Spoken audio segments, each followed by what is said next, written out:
मीनाक्षी हरिनगर गांव के पास में आलू के पराठे का ठेला लगाया करती है और उसके पास पराठे खाने के लिए बहुत ही कम लोग आया करते। सुबह से शाम तक वो आलू के पराठे बेचा करती, लेकिन फिर भी उसकी इतनी कमाई नहीं हो पाती थी कि वो अपने परिवार का गुजारा चला सके। ऐसे ही आज के दिन में मीनाक्षी खुद से कहती है, मुझे कुछ भी समझ में नहीं आ रहा कि आखिर मैं कितनी भी कोशिश क्यों न कर लूं, हर बार मेरी हार क्यों होती है। कहते हैं मेहनत करने वालों की कभी हार नहीं होती।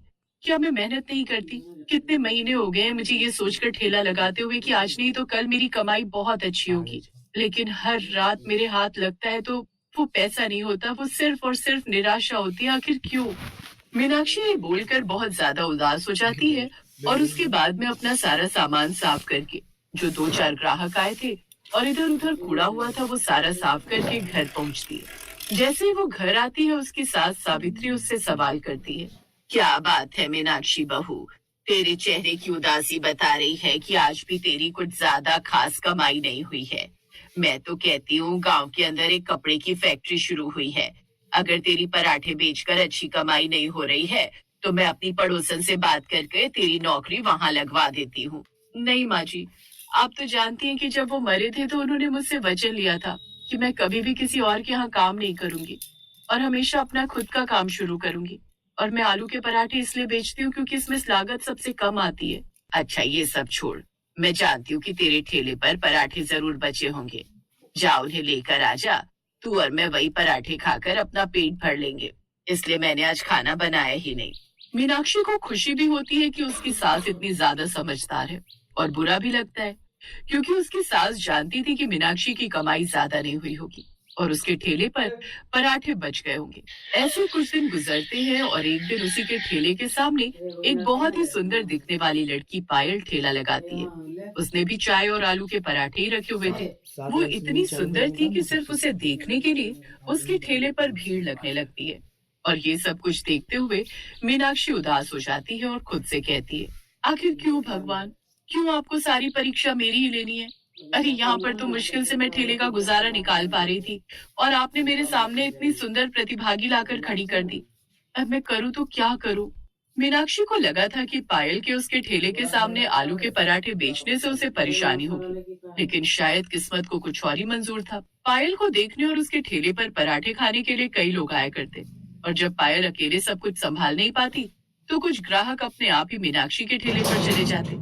ऐसे ही एक औरत पायल के ठेले पर आती है और कहती है, बहन जी जरा मुझे 4 आलू के पराठे पैक कर दो, घर पर मेहमान आए हुए हैं। आपके घर पर मेहमान आए तो मैं क्या करूं बहन जी? देखिए आपसे पहले भी यहाँ पर 4 लोग खड़े हैं। अगर मैं आपको पहले पैक करके दूंगी तो उन्हें बुरा लगेगा। आप कृपया इंतजार कीजिए। नहीं नहीं बहन जी, मेरे पास इतना समय नहीं कि मैं इंतजार कर सकूं, मेहमान नाराज हो जाएंगे। कोई बात नहीं, मैं सामने वाले ठेले से खरीद लेती हूँ। वो औरत भी बोलकर अब मीनाक्षी के ठेले पर चली जाती है और उसे 4 पराठे पैक करके ले जाती है। ये सब कुछ देखकर मीनाक्षी को भी बहुत खुशी होती है क्योंकि अब जो भी ग्राहक इंतजार नहीं कर पाता या जो भी पायल को दूर से देखना चाहता, वो मीनाक्षी के ठेले पर खड़े होकर पराठे खा लिया करता और पायल को निहार भी लिया करता। इन सब चीजों से मीनाक्षी को बहुत फायदा हो रहा था। आज तो मीनाक्षी की इतनी कमाई हो गई थी कि उसका 1-2 दिन का गुजारा चल जाए। लेकिन वहीं पायल ये सब कुछ देखकर जल रही थी। वो खुद से कहती है, अब मैं अपनी पराठे बेचने की जगह को बदल नहीं सकती, लेकिन क्या करूं?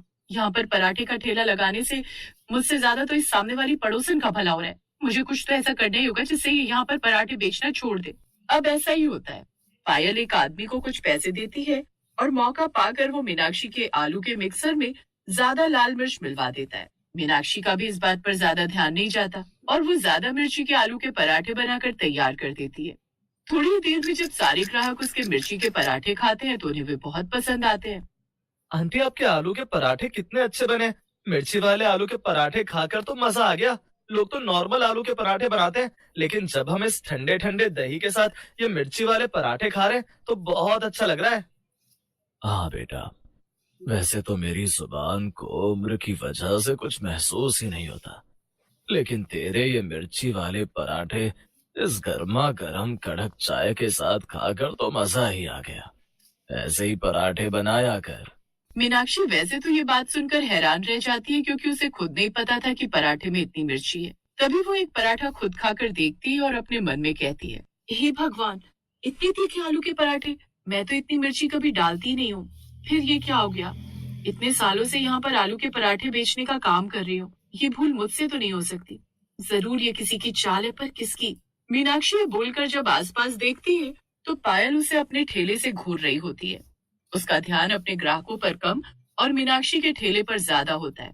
ये सब कुछ देखकर बेचारी भोली भाली मीनाक्षी खुद से कहती है, हे भगवान, पायल इतनी अच्छी है कि उसको पता था कि मेरे पराठे नहीं बिक रहे, और उसने मेरे आलू के मिक्सचर में मिर्च मिलवाई ताकि मेरे पास भी ग्राहक आ सके और मैं तीखे आलू के पराठे बेच सकूं। कितनी अच्छी है ये। मीनाक्षी समझ नहीं पाई कि सच में पायल ने ये सब कुछ उसका ठेला बंद करवाने के लिए किया था।